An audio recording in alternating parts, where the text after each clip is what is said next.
Good evening. It's time for another Eco Chat with Kat. I'm Kat, and we have a repeat guest. We are back with Haley from Oklahoma City to talk recycling, but really like recycling, more like reduce, reuse, and recycle. Recycle is the third part of that, but it's just sort of the recycling is what most people think of. And so I think we'll just kind of cover that, dispel some myths, and then try to move on and talk more about what we can be doing besides recycling or how we can move beyond recycling. Okay, so this is from the EPA, and this is a waste management hierarchy. So just to get us started, in 1960, Americans generated 2.68 pounds of garbage per day. But in 2018, it had grown to an average of almost 5 pounds per day. So we're just like generating a lot more trash than we used to. And so having to sort of be creative about what are we going to do with all this? We can't shoot it into space yet. So how are we going to manage all of this that we have? So the EPA has this sort of at the top is what we should be doing most. All the way down to the bottom is really what we would try to just like to stay away from, that uses the most energy. It's the least efficient. So up at the top, the things we should be doing most are really just reducing. So just consuming less. I did think it was interesting that during there's an increase in consumption and generation of waste steadily, except in recession years. So I thought that was kind of interesting that there is a correlation with like the better people are doing, the more money they're making, the more financially stable they are, the more they're consuming, and then the more waste that they're generating. So that's really the key. And I feel like literally every guest that I've had for Tending the Garden has talked about that has to be where we're moving towards, is just reducing the amount of stuff that we're using, that we're buying, the packaging, how it's being transported to us or to the store, like just reducing the amount of materials that we're using, and then reusing what we already have. So just the idea that I always feel like there's enough stuff in the world already, especially in the US, that I don't need to buy new things. There already is enough that like already exists. They don't need to produce more things. Like I can just get them from a thrift store or from Free Cycle or clothing swap or whatever. Like those materials are already exist. So reusing. And then below that is recycling or composting. So that's kind of what we are going to start with. And then we're going to move towards the source reduction. But I did want to look at this energy recovery. I was kind of curious about because I just didn't know really what that meant. So I did just a smidge of research, and I did ask my partner if he'd ever heard of it. And apparently in the US, there are currently 75 facilities that recover energy from the combustion of municipal solid waste. And so that could be like paper, it could be trash, it could be other materials, metal. I don't honestly really understand how that works or how it's producing energy. But my partner did say that they put one of those in the downtown Minneapolis back in the day when no one lived there. So they weren't really, it was kind of like, oh, they called it the garbage burner. And so there's a garbage burner in downtown Minneapolis because they just sort of weren't, we're going to hopefully have a program soon on environmental justice and environmental racism and the sort of those decisions about where those facilities are placed and sort of how those decisions are made is really very enlightening. So energy recovery is kind of, I guess, a thing. I want to say it was pretty minimal. It was like 14% of waste is combusted or whatever, incinerated for energy use. I wonder if it's like an alternative to burning coal, I guess. I really honestly, I would have to learn more about it because it just seems like it would be really toxic, which I'm sure it is. But And then you end up with ash. Like 10% of those materials become ash. And then they put those in the ash in the landfill. And then the very least that we would prefer is to treat and dispose any of our waste, because that's so energy heavy. There's just so much, like, what are we going to do? Where are we going to put it? All of those issues. So we're going to focus. We're going to shoot up on my little graphic here. It's right by the rainbow coming through. So let's just focus on those parts, and let me close my blinds so that I don't look like I'm in a weird Unsolved Mysteries segment. Okay, so this is actually July is Plastic Free Month. So there's a Plastic Free Challenge in July. So you can sign up on plasticfreejuly.org to sign up for that challenge to try to reduce your single-use plastic usage in July. I have heard that. I've had a friend who did a No Plastic July once. Oh, okay. A little challenging with the 4th of July holiday, but she did it. Okay. So when we talk about recycling, it is hard to have hard and fast rules because different municipalities have different contracts with various companies that have different rules and places that things are going. But I just wanted to put together just a few tips, because unfortunately you do have to recycle right for it to work. And I know someone like my sister, who just got into recycling like a few years ago, just got really excited and was doing like just putting everything in there, like used paper plates and stuff. And I didn't want to like discourage her from, like, I appreciated the sentiment that she was trying to do something, but like that kind of, you can really gum up the works and then the whole system sort of fails. So a few just sort of general rules that everything that you throw in your recycling bin should be larger than your hand. So like pill bottles are too small. And what do you do with pill bottles? I didn't even know the larger than your hand rule. That's good to know. For pill bottles, our Oklahoma City Animal Shelter will actually reuse them if you like clean them out and bring them to them for all the doggy and kitty prescriptions. Isn't that sweet? Perfect. Yes. Love it. So K-pods are another example of something that would be too small, that would kind of like fall through the cracks.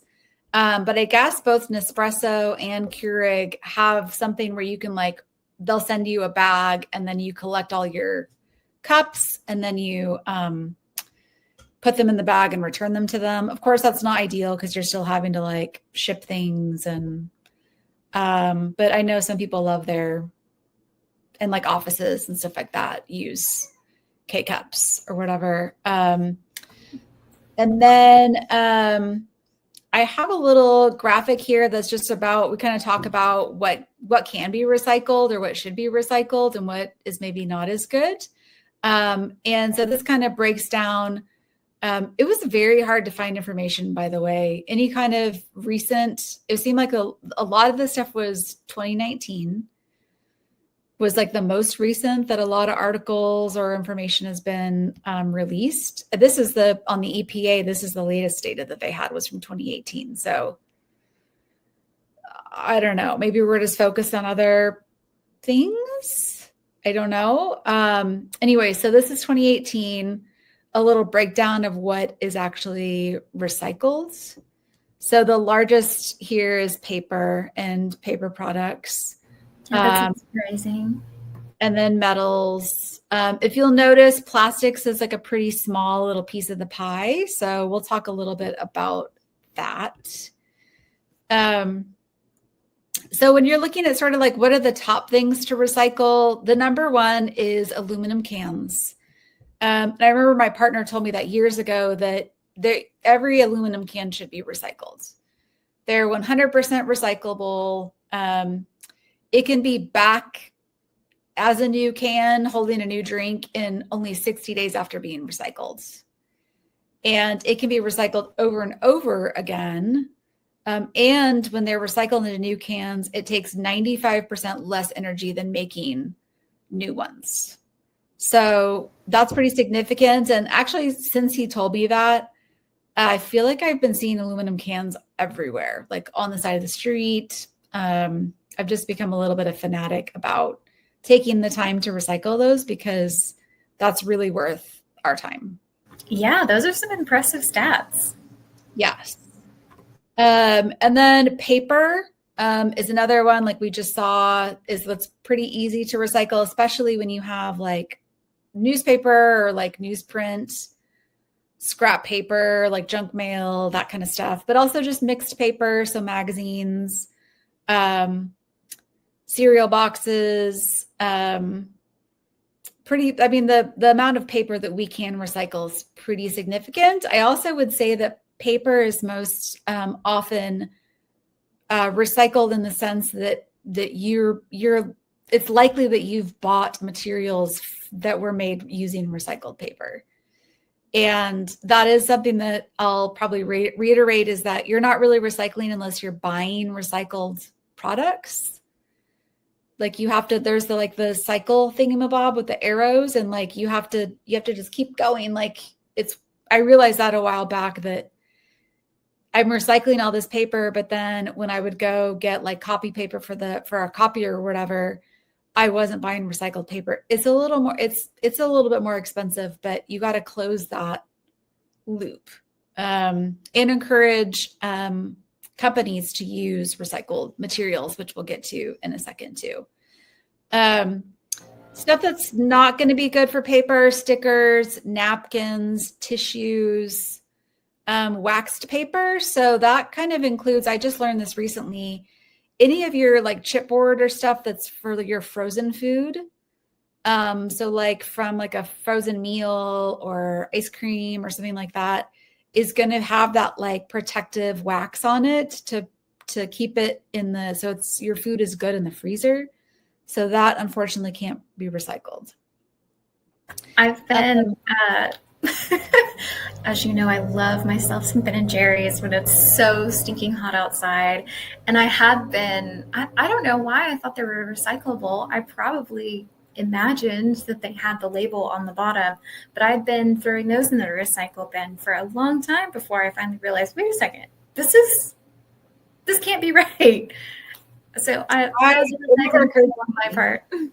Well, and also maybe this is, again, these are hard. It's hard to find like black and white rules because different companies have different. So like milk cartons is another one that my partner and I go back and forth on, because he thought that was too waxed to be able to recycle. So we were throwing them away.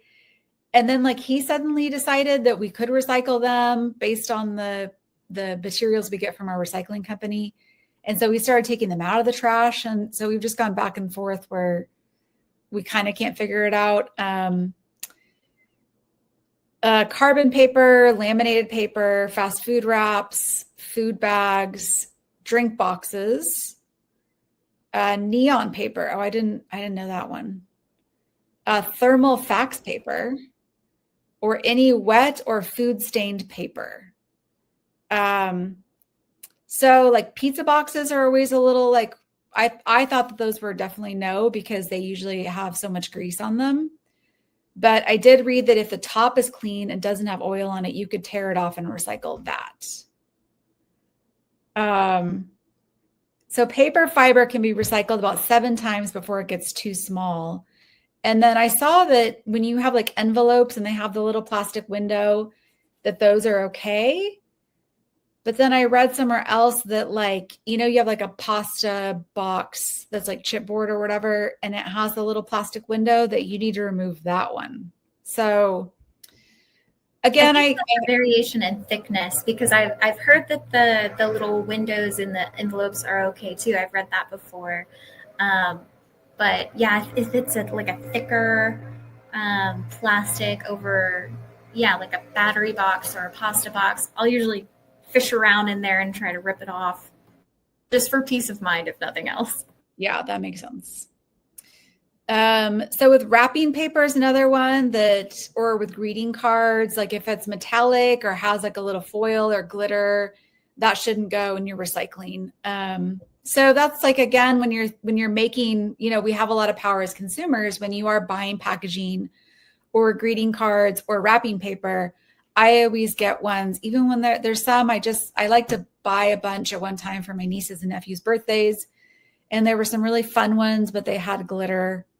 So I didn't get those because I wanted them to be recyclable.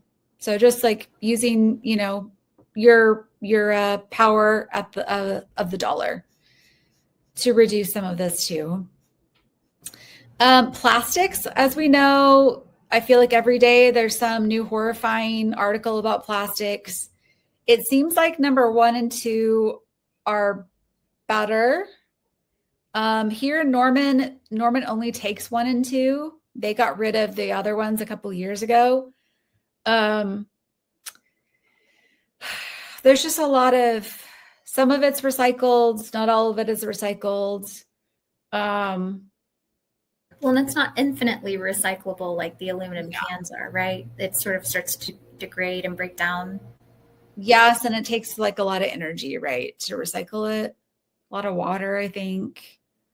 And then I couldn't find a definite answer about the lids. Like, should you keep the lid on? Should you take it off? I found things that said both. Yeah, same. I've never really been able to find a definitive answer.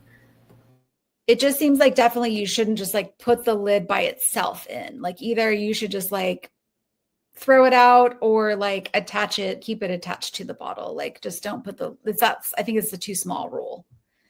And then there's no need to remove labels or bands from your cans or your bottles or whatever. Just as long as it's clean, dry, and empty. And they did say, you don't have to go super overboard cleaning your stuff out. Like with a peanut butter jar, they said, if you just kind of take a paper towel and scrape it, that should be enough. Like you don't need to put it like through your dishwasher or anything. Some bummer news is that clamshells, including berry containers, are not really recyclable. Oh, really? Yeah, we've been tossing our berry containers for a while. And so I was looking that up specifically because I remember someone was over at our house or I was out like traveling with somebody and I tossed the berry container and they were horrified. And I think it's like flimsier or something. But clamshells, so like that like salads come in or you see them all over the place. So like Colorado adopted a law that charges the producers a fee for recycling or disposable of those containers. So that's sort of a way to like incentivize companies to use more sustainable packaging, like cardboard or something for berries or. Oh, okay. Yeah, that's clever. I recently noticed that one of the makeup products that I on occasion use, clearly not today, had switched from plastic. Because, a lot of times, a lot of makeups and toiletries will have a cardboard backing, but then a great big sort of plastic dome over the product itself. And e.l.f. had switched to like a purely little chipboard, pasteboard, little recyclable, what am I trying to say? Like a little box, almost like a Barbie box is sort of what it reminded me of, except without the plastic on the front. So it still, looked good, but it was much more recyclable. So that's always encouraging to see trends like that from manufacturers where, it seems like you actually are paying attention and trying to be mindful of those kinds of designs. Way to go, e.l.f. Wow. I know. Yeah, and I tend to have, when I'm trying to figure out what to purchase or what brand or whatever, like for deodorant, for example, that's a big factor in which one I'm going to buy is, the amount of packaging that it's going to come in and how recyclable is it. Yeah, so there's not really a great solution to that, just to encourage manufacturers to, with your dollar and your voice. Glass is a bit of a tricky one. It needs to be unbroken. So I had heard different stories. Norman, a few years ago, stopped taking glass in our bins. And I'd heard a couple of different stories about that. And I guess there tend to be several issues with it. It's heavier, so that adds to transport costs, which also explains why you can take your glass to our municipal recycling centers. So we just collect our glass. And my girlfriend was over here the other day, and I tried to put something in her trunk, and her whole trunk was just filled with glass. So you can collect that and take it to the recycling center. But then we were kind of like, well, why don't they take it from our curb? And I guess it adds a lot to transport costs, and then it tends to break, and then it contaminates the whole bin. I didn't realize the part about broken glass. It's so the way that our recycling trucks are designed, they just cork it over. Yeah. And I just figured breaking glass would be inevitable, so that it wouldn't necessarily. Which I guess is okay if it's only glass, because then I was just thinking, okay, well, the truck has to come to the recycling center and they do the same thing with everything. Yeah. But it's all glass, so I guess that's okay. It can still be sorted. Okay. If it breaks when it's with all the others, it can't be sorted because it's going to gum up the. Yeah. Again, going back to that smaller than your hand roll. Yeah. Okay, that makes sense. And then glass is made out of sand, and apparently the world is running out of sand. So that's another reason to reuse your glass containers. Yeah. Which I tend to do. I will say there's a company out of Louisiana now. I wish I could remember what they were called. But they are grinding glass bottles essentially back into sand and specifically putting them in marshland to rebuild some of the sand structure. Yeah, isn't that so neat? Huh. Okay, that's a great idea. Another young person who started this business who just thought, hey, we can do better than this, and I'm going to figure it out. Cool. Yeah. Okay, so you should separate the lids because the lids would be metal. Although actually, I think I saw somewhere else that you could keep the lids with. I don't, it's different. Depends on your whatever. But one town did find that when they separated the glass and did like Norman does, way more glass was recycled, and they think it's because it was an uncontaminated stream. I would believe that for sure. And then all of these decisions that municipalities make are also based on, do they have a company that will buy the product? So if there's not a place nearby that will accept it or buy it from them, then they don't have an incentive or way to dispose of it or whatever. Then it's going to go in landfill anyway. So right. Plastic bags are kind of a maybe. I know there have been some articles recently where, someone follows the truck from Target with all the plastic bags in it and to see where it goes, and it's not recycled. But Target and a lot of other grocery stores do have programs where you can recycle the plastic bags. Right. There are companies that make they put that plastic film with sawdust and they make composite wood for decks. Oh. Grounds. So maybe it just depends again on if your grocery store or whatever has a company that's buying their product at any given time. Yeah. So that might just be why sometimes that works and sometimes it doesn't. Yeah, whether or not you're close to a really big metro that would have additional manufacturing options. That makes sense. Because this company, I was reading something out of Virginia, and there was a local company that did this composite wood product. So I think they were selling it to them. That's right. So, we have cats. So we're using not only grocery plastic bags, which we never get it at the store, but somehow it just seems like you always just have them. They're just. I swear they multiply under the kitchen sink. And then we also use we just finished up some hamburger buns for dinner tonight. So we just shake out the bread from that and just use that for the cat, or for some other, if we need to bag something up or whatever. Yeah, exactly. Okay, and then a couple of random like ink cartridges. When we moved out of our old office, there were probably 25 old ink cartridges for copiers or printers we did not have anymore. Oh gosh. So I was able to take them. I think must have been to Office Depot, because we have an Office Depot account, and they gave us like $25 credit or something for not only to take them, but then we got like $25 credit or whatever. So I was like, whoa, okay. That's super. Yeah.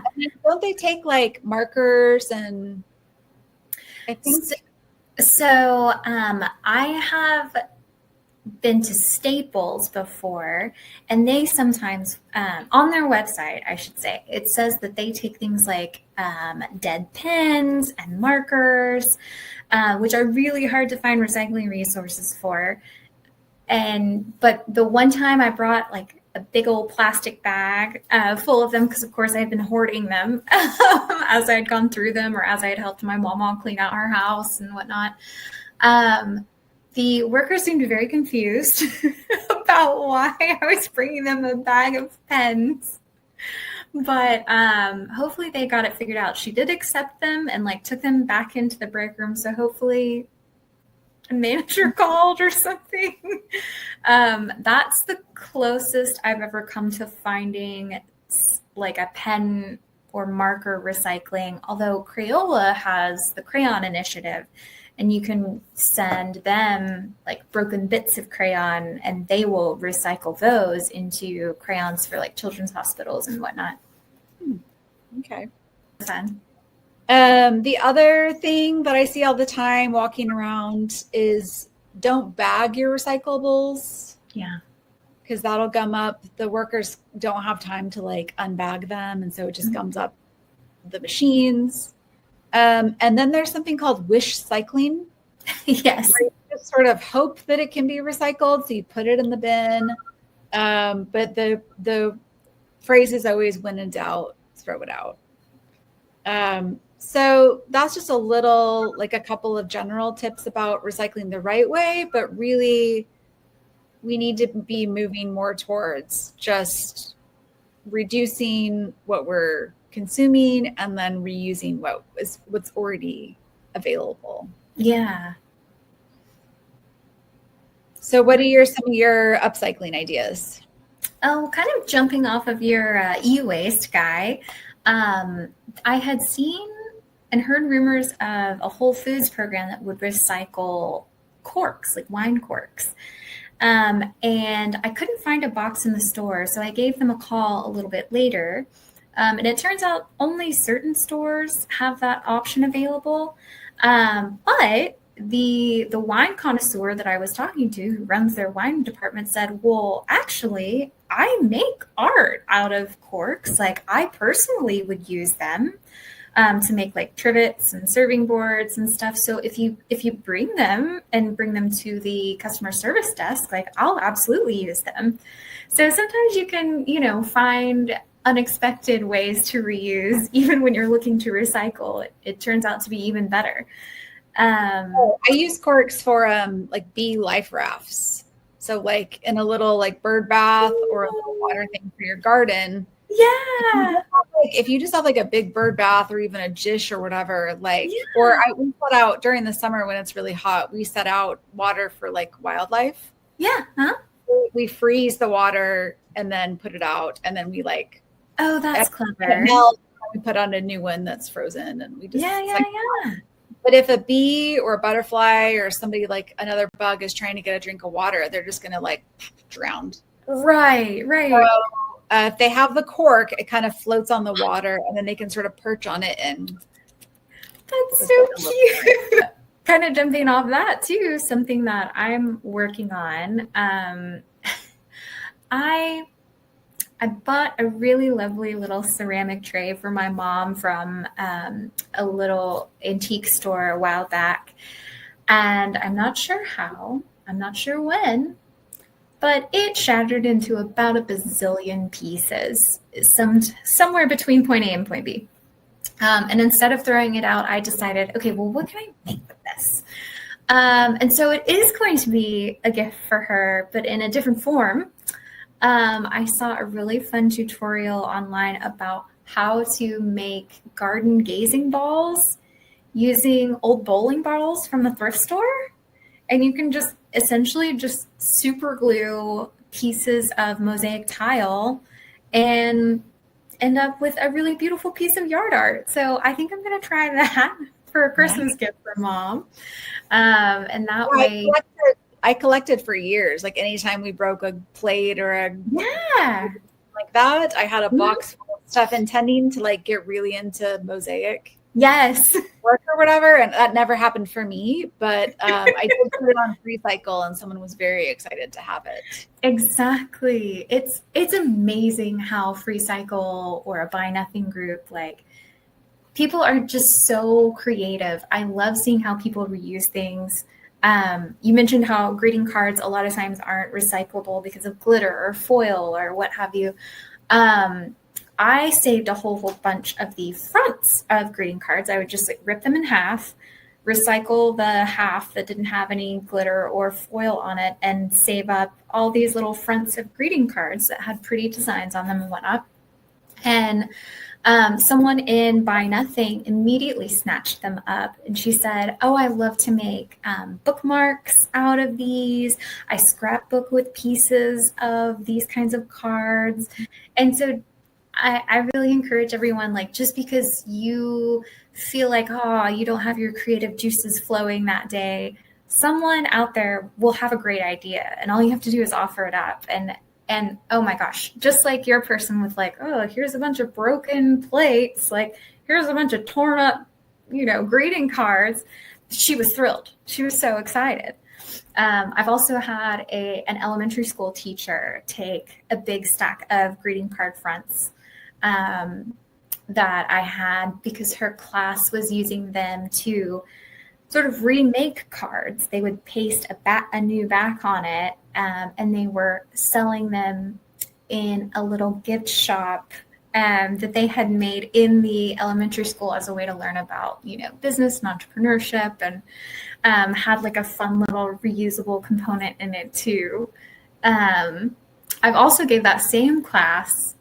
Do you know how solicitation letters, like charity solicitations, the classic return address stickers that you'll get in those sometimes? I know. So step one is to call these folks and say, hey, please take me off your mailing list, right? So again, going back to let's try to reduce first.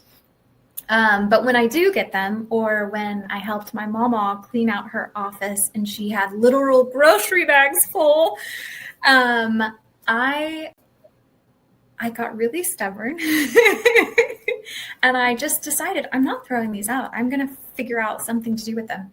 And so I would turn on, a movie, or my mom would turn on a TV show that she wanted me to watch. And very meditatively, I would just get into a groove of slicing off the little edges of these address labels that had like funny little pictures or a little flower or whatever the little icon was that usually comes with those. And I did it for an entire grocery bag full. And then I was able to gift it to these school kiddos who, because you remember when you're 6 or 5 in kindergarten, stickers are the coolest thing in the world. And all I had to do was this motion about 1 billion times. But like I said, it almost became meditative, and it was so fun to think of, our schools, which are so often underfunded, like to just have something fun to play with, something artsy and creative to get that spark going. I have 8 million because, of course, when you're cleaning out mamas or your parents or whatever, like, they're not living there anymore. So you literally cannot use these. No. I do save them. That's a good idea to give them to some kids. Of course, I was saving them for myself. Although I use them, I cut off the little, because it's always like, I think you always get like wildlife one. So it's always like a bear with a fish in its mouth or whatever. I cut that off, and then like when I send the birthday cards, I have like stickers all over them or whatever. Oh, that's cute. A lot of really fun ideas that I've seen for reusing or repurposing have come from I guess it's an app, but if you're on Facebook, you can also see people posting to a group called Tdoo. I don't know if you've ever seen or heard of that. It's TEDOO. And it seems to be an entire community of just people reusing and recreating things in really fun ways. So I've seen, oh gosh, just so many projects. And that's another good one to just like, if you're not feeling a creative spark, like pressure's off. You don't have to. Just sort of lurk around in this Facebook group and see what you can see. One of the things I'm really wanting to do, in addition to the bowling ball that has been sitting on the floor for a year, is I love a twofer. So I found a video on how to make t-shirt yarn, because we've all got t-shirts that we would love to donate to someone, but maybe there's a hole in it, or you spilled something horrendous on it and it has never come out no matter what you've tried on it. So when we can't reuse in the way, in its like original function, by selling or donating to someone else, I found this tutorial on making t-shirt yarn. You can just YouTube it. It's very easy. It's just a sort of particular way that you cut across on the diagonal to make a nice long chain for yourself. And then you can, what I plan on doing with it is sort of like finger crocheting or finger knitting those Amish style rag rugs, because I saw a really neat video about some women. I can't remember if they were in the UK or the US, but they were essentially doing the same thing, except they were using the frame of a twin bed, the empty frame of a twin bed, to basically create a huge loom. And they would weave these little rag rugs themselves, and then they would donate them to animal shelters. Isn't that darling? I was going to say, I just went to the animal shelter last weekend, and like for them to have like a little soft little mat to. Yes. And it serves as such a nice comfort item, like when they're transitioning to a foster or a new home, to have that one thing that they've had this whole time. And I've talked to the animal shelter here to see if that's something that they would be interested in. And they did say yes. So I know. So that's something I've kind of got on the back burner. Especially since I know you and I have talked a little bit recently, more often about like, we need to get some play like in our lives. We need to, inject some creative joy into our lives, since it's so easy to get caught in a rut of, oh my gosh, work is so tiring and life is so tiring and keeping up with this and that is so tiring, that even just talking about it, I'm getting kind of excited. But that's one project I'm really looking forward to. And like I said, it's a nice twofer in terms of benefiting both the environment and little pets who are looking for a home. Another good twofer, if you're in the local area, is you're talking about the recyclability of aluminum cans. Oh my gosh, the Oklahoma City Fire Department has a great program called Cans for Burned Kids. Maybe the name could use a little workshopping, but you can drop aluminum cans off at any fire station in Oklahoma City, and they collect them, amass them, sell them for recycling, and they use the proceeds of that to donate to families and children who have burn injuries or, went through some sort of fire trauma, may have lost a lot of belongings. So that's another really great twofer. And I feel like sometimes it's helpful to have those sort of twofer type incentives for people who aren't intrinsically interested in sustainability or recycling in and of itself. So for example, a lot of the people I work with don't particularly recycle all that much, but I set out a giant box with a little sign on it saying, hey, if you want to make your trash into treasure, you can throw your aluminum cans in this box and I'll take them to the fire department. It benefits kids, yada, yada. That sucker gets filled up all the time. We're very spoiled, and we get free sodas and like sparkling waters at work. I can't talk about it. I know, I know, it's absurd. But once we started that perk, we created a lot of waste.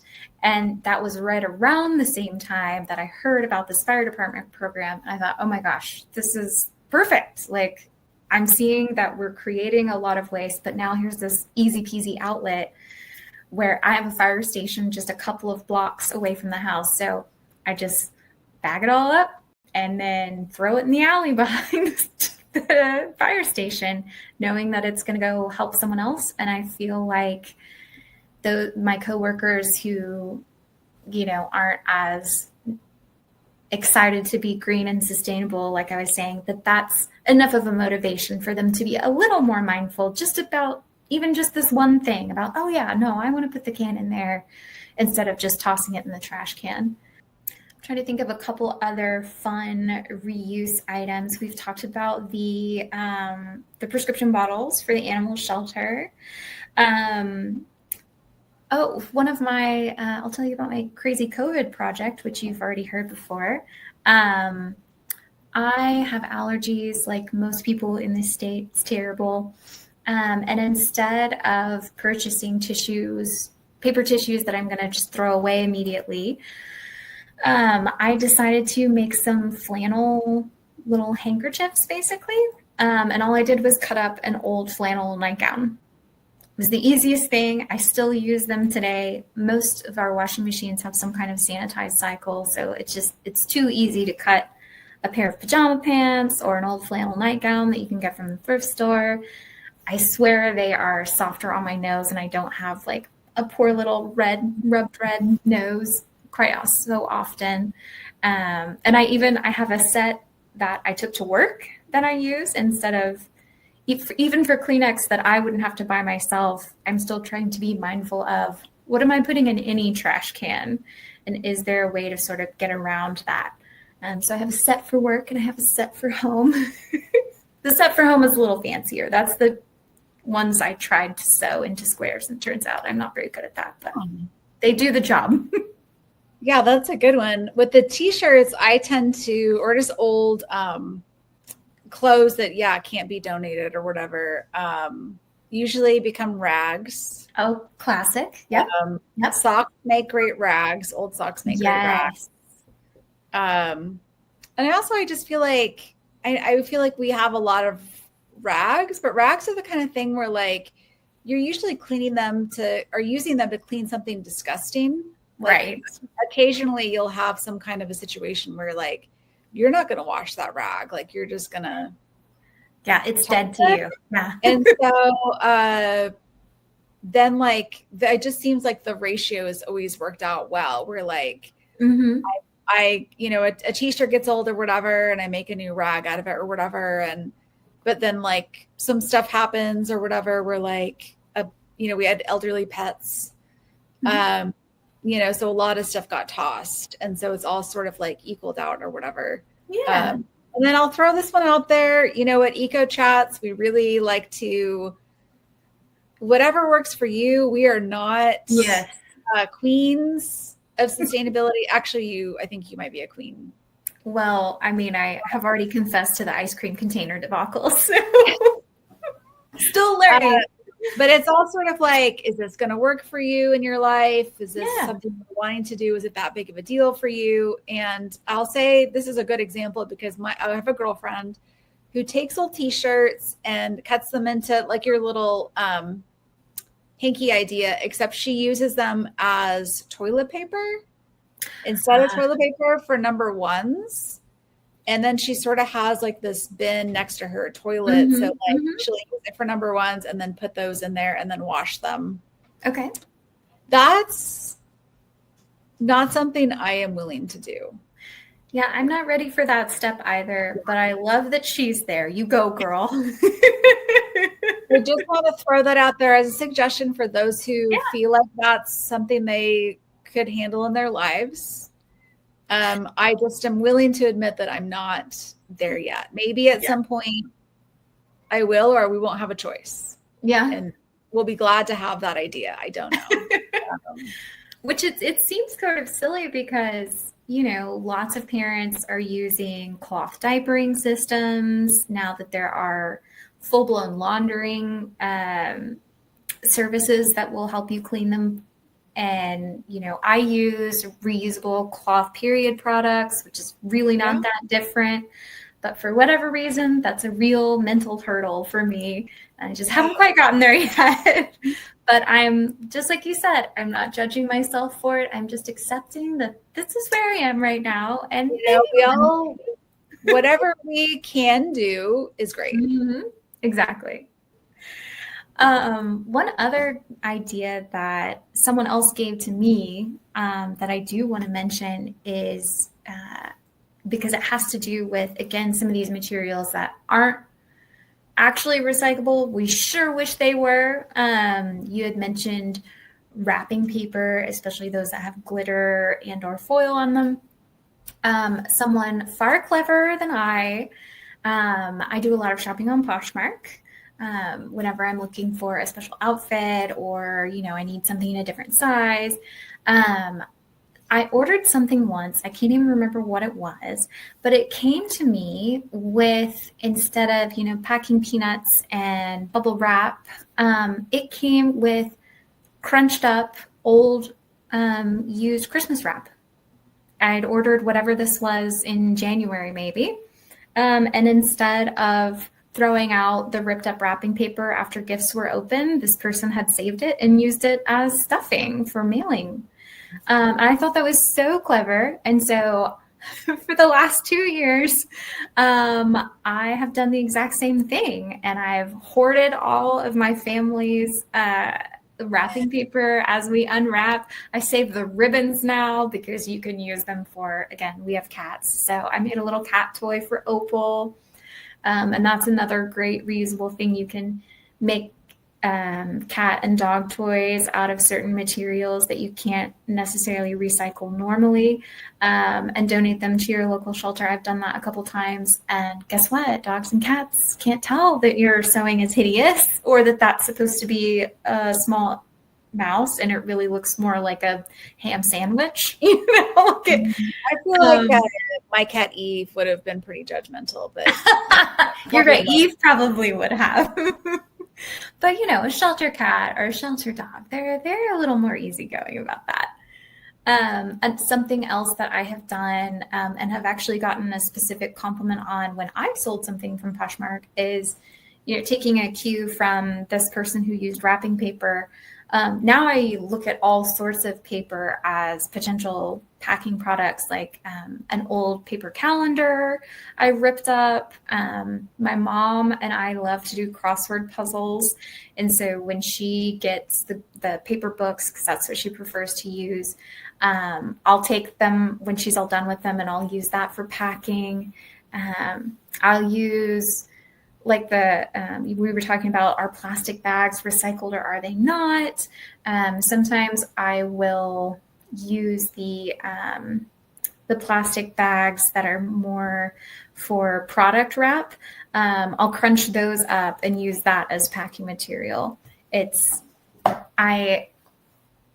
I'm used to, you know, thinking of packing material as sort of bougie, you know, because when you order things from a store online or something like that, it usually comes, you know, triple wrapped in some sort of fun unboxing type thing. And so I've gotten real scroungy over the last several years, and it's been kind of fun.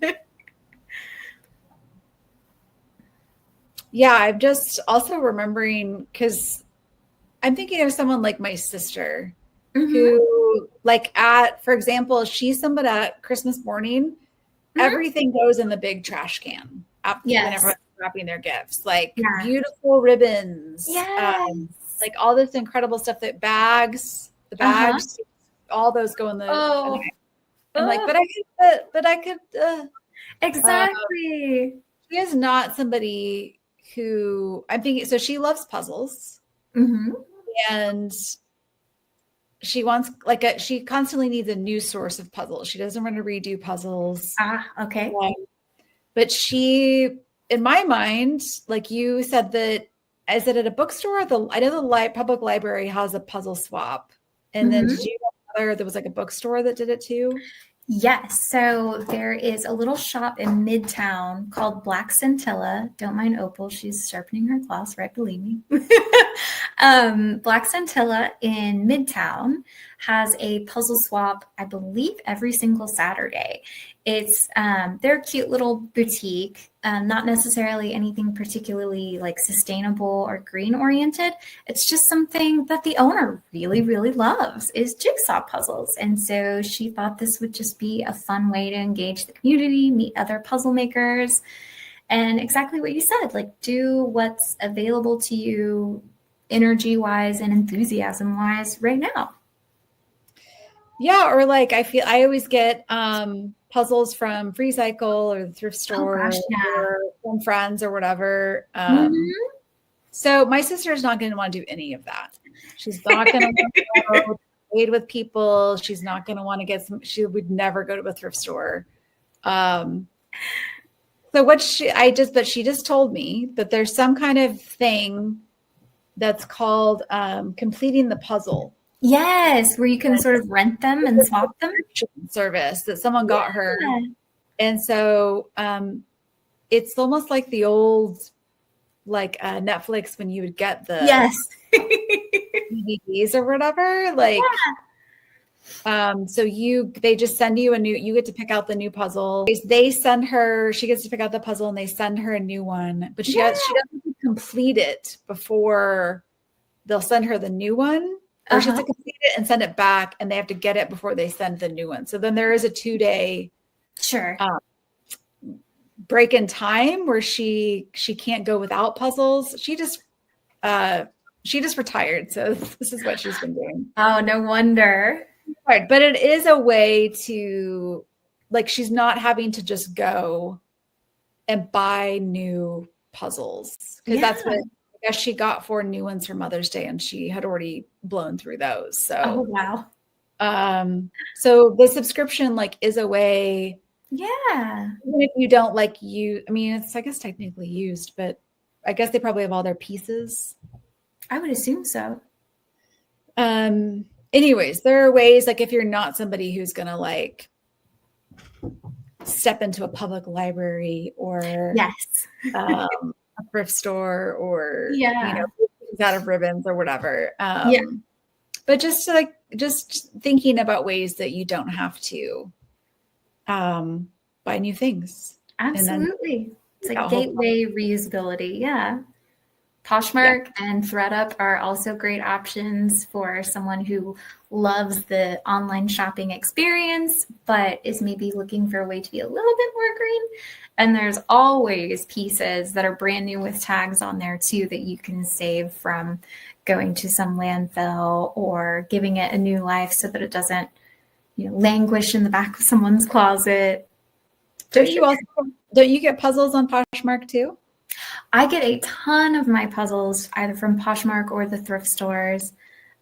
Speaking of thrift stores, I hosted Bunko this past weekend for my group that gets together, and I actually had a thrift store themed Bunko party. So all of the prizes were from things that I had sourced from thrift stores over the last couple of years.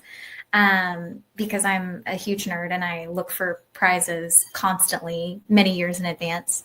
I can tell you the next year's theme already for my next Bunko 2026. But it was really fun to sort of turn the notion of a thrift store on its head for a lot of these gals who have never really been to one, and, sort of picture the wacky things featured in Macklemore's thrift shop video, or they hear stories about, a bunch of creepy dolls and, things like that. So it was really fun to get these really lovely, like, vintage pieces, or I found 2 puzzles that were brand new and still sealed, or I found a really lovely, like cookbook slash charcuterie board instruction book type thing that I literally saw in a fancy pants bookstore the very next day for like $30. And this one was essentially brand new. And so it was fun to kind of open some eyes to, you know, not everything at the thrift store is grimy and, you know, looks battered and worn. But that there's a lot of life in so many things and that are there that you can purchase and try. And so that was really fun to see everybody's surprise at like how the wide range of things that I was able to get for prizes. That was really fun. Awesome. Yeah. Okay. Do you have any other ideas? I just sort of also, I think just it's more of a mindset than anything else, really. Oh, for sure. I kind of gamify it a lot of times. Like, what can I do with this? And like try to just challenge myself to be that little bit of creative, or, you know, if I'll challenge myself to stick it to the man, you know, like what can I have this tiny act of, you know, guerrilla sustainability by turning these plastic cottage cheese containers into nursery pots for my friend who loves to do plant cuttings and things like that. Like, it's just kind of fun to gamify it and turn it less into, you know, something that you're failing at and more into something that is fun and you get to express yourself a little bit. Mm-hmm. Okay, well, thank you so much, Fran. This was fun as usual, and got a lot of really great ideas. And answered a couple of questions about recycling that I've always had. Yeah. Well, and like I said, I'd never heard of the smaller than your hand rule. That's really helpful. Because sometimes I definitely do wish cycle and think like, oh, okay, here's a little, I'm going to roll all of these Reese's peanut butter cup wrappers into one big ball, and then it'll be recyclable. But it's still, luckily, not quite as big as my hands. So yeah, and I think there's also, it really just depends on your area. I was just visiting my brother and his family in Maryland, and they were collecting literally like any tiny like plastic container. So like a tea, apparently even paper tea bag wrappers can't be recycled. That was another one that my partner ruined for me because it has like a protective right. That waxy, yeah. So any little tiny plastic container, whatever, they were saving, and she takes them. She works in New York City, so there's some place she takes them there. They're recycling all these little plastic wrappers like that. So, but then you do have to weigh, like, I mean, she works in the city and takes the train there. Right. So it's not going to cost any. It's not like she's driving an hour and a half. Do any of the good from recycling or whatever. So I think it just depends on your lifestyle, where you are, what you're able to do. For sure. That's the theme of our eco chat. So thank you so much, friend, for another good one. Thank you. I learned so much already.